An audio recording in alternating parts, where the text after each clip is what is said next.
আয়নাঘর, একটি লাল টেলিফোন আর তার ওপাশে রাষ্ট্রের সবচেয়ে গুরুত্বপূর্ণ সিদ্ধান্ত।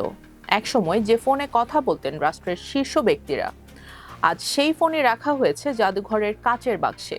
কিন্তু গল্পটা এখানেই শেষ নয়। রিসিভার তুললেই শোনা যাচ্ছে অতীতের গুরুত্বপূর্ণ কথোপকথন। তাহলে এই লাল ফোন আসলে কি? কেন এর জন্য ছিল আলাদা যোগাযোগ ব্যবস্থা? কারা এই ফোনে কথা বলতে পারতেন? আর কেন আজও বাংলাদেশের এই লাল টেলিফোন ঘিরে এত কৌতূহল? গণভবনে জুলাই গণ অভ্যুত্থান স্মৃতি জাদুঘর চালু হওয়ার পর আলোচনার কেন্দ্রে উঠে এসেছে সাবেক প্রধানমন্ত্রী শেখ হাসিনার ব্যবহৃত এই লাল টেলিফোন। একসময় রাষ্ট্রীয় গুরুত্বপূর্ণ যোগাযোগের অংশ থাকা ফোনটি এখন দর্শনার্থীদের সামনে ইতিহাসের একটি নিদর্শন হিসেবে রাখা হয়েছে।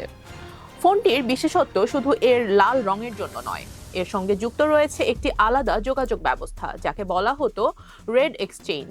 সাধারণ টেলিফোন নেটওয়ার্কের মতো এই ব্যবস্থার ব্যবহার ছিল না। রাষ্ট্রের গুরুত্বপূর্ণ ব্যক্তি ও গুরুত্বপূর্ণ সরকারি প্রতিষ্ঠানের মধ্যে দ্রুত যোগাযোগের জন্য নির্দিষ্ট সংযোগের মাধ্যমে এই নেটওয়ার্ক পরিচালিত হতো। রেড ফোনের ধারণাটিও নতুন নয়। আন্তর্জাতিক রাজনীতিতে সংকটের সময় সরাসরি যোগাযোগের জন্য হটলাইন ব্যবস্থার ব্যবহার বিশেষভাবে পরিচিত হয়ে ওঠে কোল্ড ওয়ারের সময়ে। যুক্তরাষ্ট্র ও তৎকালীন সোভিয়েত ইউনিয়নের মধ্যে এমন যোগাযোগ ব্যবস্থা তৈরি হয়েছিল যাতে বড় কোনো সংকট দেখা দিলে সিদ্ধান্ত গ্রহণকারী ব্যক্তিরা দ্রুত সরাসরি যোগাযোগ করতে পারেন। বাংলাদেশেও রেড ফোনের ব্যবহার ছিল মূলত রাষ্ট্রের উচ্চ পর্যায়ের যোগাযোগের জন্য। 2009 সালে প্রধানমন্ত্রী শেখ হাসিনা নতুন রেড ফোন এক্সচেঞ্জ উদ্বোধন করেন। সেই সময় রাষ্ট্রপতি জিল্লুর রহমানের সঙ্গে এই ব্যবস্থার মাধ্যমে তিনি কথাও বলেন। এর কয়েক বছর পর 2013 সালে শেখ হাসিনা ও বিএনপি চেয়ারপারসন খালেদা জিয়ার বহুল আলোচিত ফোন আলাপের ঘটনাতেও রেড ফোন সামনে আসে। শেখ হাসিনা জানিয়েছিলেন তিনি রেড ফোনে একাধিকবার যোগাযোগের চেষ্টা করেছিলেন। অন্যদিকে বেগম খালেদা জিয়ার পক্ষ থেকে বলা হয়েছিল তার বাসার রেড ফোন দীর্ঘদিন ধরে অচল ছিল। পরে বিটিসিএল সেই লাইন পরীক্ষা করে, অর্থাৎ রেড ফোন ছিল সাধারণ মানুষের ব্যবহারের কোনো টেলিফোন নয়।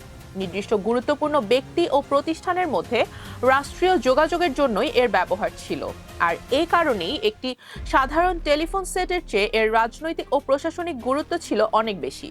কিন্তু জুলাই গণ অভ্যুত্থানের পর এই ফোনের গুরুত্ব যেন নতুন মাত্রা পেয়েছে।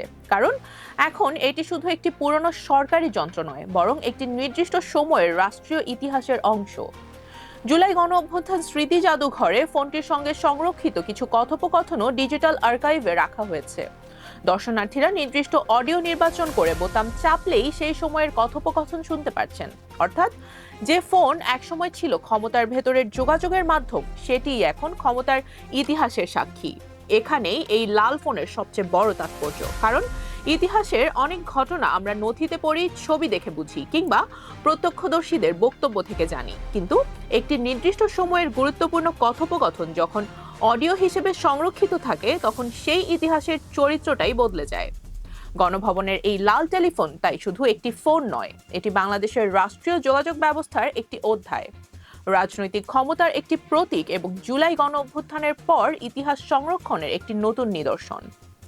একসময় এই ফোনের রিসিভার তুললে ওপাশে থাকতেন রাষ্ট্রের গুরুত্বপূর্ণ মানুষ। আজ সেই রিসিভার তুলে শোনা যায় অতীতের কণ্ঠস্বর।